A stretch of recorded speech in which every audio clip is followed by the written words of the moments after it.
जय भीम जय शिवराय. नितेश तेलमोरे, क्रांतिसेना संस्थापक अध्यक्ष. माझ्या मागं जे तुम्हाला स्विमिंग टँक दिसत आहे, हे स्विमिंग टँक नसून एक शेतकऱ्याचं शेत आहे. या शेतामध्ये पाणी पहा, याच्यामध्ये पीक काही दिसत नाही आहे. पीक पूर्ण पाण्यानं खाऊन टाकलेलं आहे व शासनानं ते गळप करून घेतलेलं आहे. शासन शेतकऱ्याकडे कोणत्याही प्रकारची मदत व पाहणी करण्यास हजर नाही आहे. कोणताही कर्मचारी अजूनपर्यंत कोणत्याही शेतकऱ्याकडे पोहोचलेला नाही आहे. याकडे आपण लक्ष द्यावं.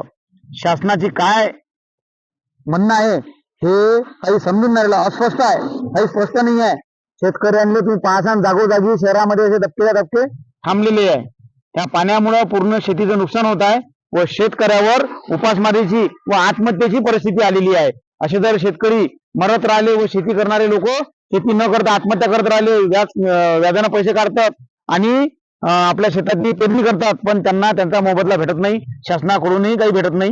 लवकरात लवकर शासनानं याच्यावर काम करावं व शासनानं याची दखल घ्यावी.